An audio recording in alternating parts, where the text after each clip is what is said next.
by Beverly Cleary, something to write with, and that can mean something to doodle with. Your answers to questions can just be in your head, you can draw it like a comic strip, or you can write full sentences and multiple paragraphs. Hi, I'm Renee, the author of the middle grade adventure Mousebones. Early in my career, I interned for a children's book publisher called Heyday Books for Kids in Berkeley, California. One of the things I did as an intern was create something called Teacher Helps, or teacher supplements for the classroom.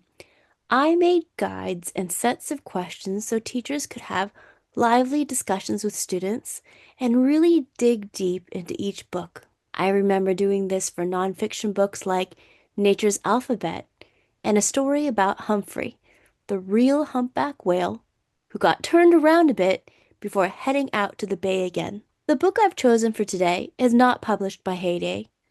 Not only is it an award winner by Beverly Cleary, who wrote about the Oregon sisters Beezus and Ramona Quimby, but Dear Mr. Henshaw is a book I revisit every 2 years as a grown-up. It makes me think about life, loss, change, and acceptance, especially before New Year's Eve. You might want to follow along with your own copy of Dear Mr. Henshaw if you're spending a quiet afternoon before the New Year's Eve countdown. As Dana Goya of the National Endowment for the Arts said in the Commonwealth Club of California magazine, the value of reading fiction is that it increases empathy. You walk in the shoes of someone you might never meet. Think along with me by using the thought starter questions I created as you do a close reading of Dear Mr. Henshaw during your winter break. You might just find yourself rereading this book as an adult, because Dear Mr. Henshaw is a thinking kind of book.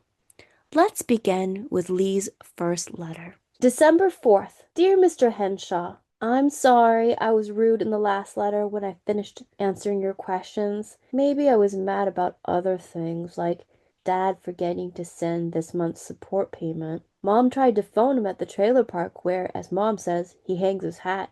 He has his own phone in his trailer, so the broker who lines up jobs for him can reach him. I wish he still hauled sugar beets over to the refinery in Spreckles, so he might come to see me. The judge in the divorce said he has a right to see me. When you answered my questions, you said the way to get to be an author was to write.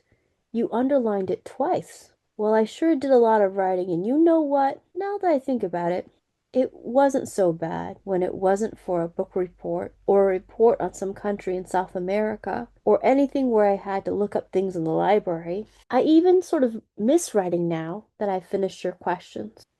And as we read, we'll pause to ask questions and think about what the author is showing us about Leigh's world and feelings. Here are some think aloud comprehension questions. Who's telling the story? Is the narrator the same as the main character? What do we learn about Leigh from this letter?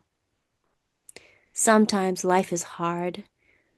What does this part show about how Leigh feels?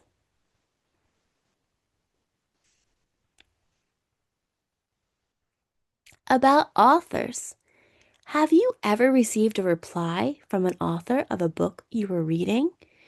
Did you ask a question that is rare and not already answered on the publisher's website or author bio? Why did you choose that author to contact?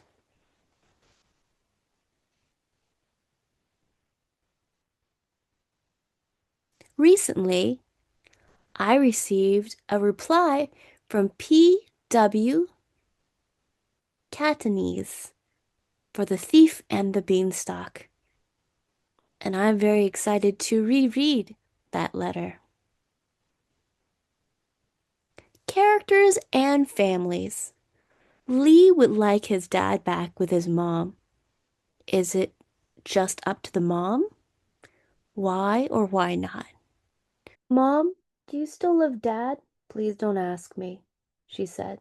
I didn't know what to do, so I just sat there until she wiped her eyes and blew her nose and said, "Come on, Leigh, let's go out." So we got in the car and drove to that fried chicken place and picked up a bucket of fried chicken. Then we drove down by the ocean and ate the chicken with rain sliding down the windshield and waves breaking on the rocks. There were little gardens of mashed potatoes and gravy in the bucket of chicken, but someone had forgotten the plastic forks. We scooped up the potato with chicken bones, which made us laugh a little.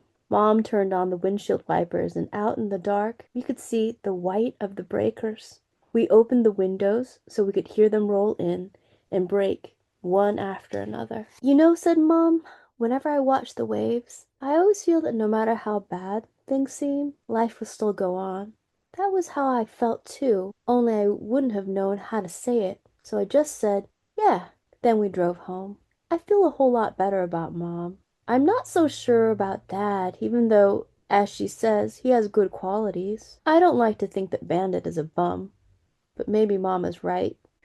Why did it hurt when so-called pizza boy picked up the phone? How does Leigh feel when routines at home change? Can you relate to that feeling when routines change? What is one thing you noticed about Leigh's character today? Go ahead, take a break, and I'll see you in a little bit for lesson 2.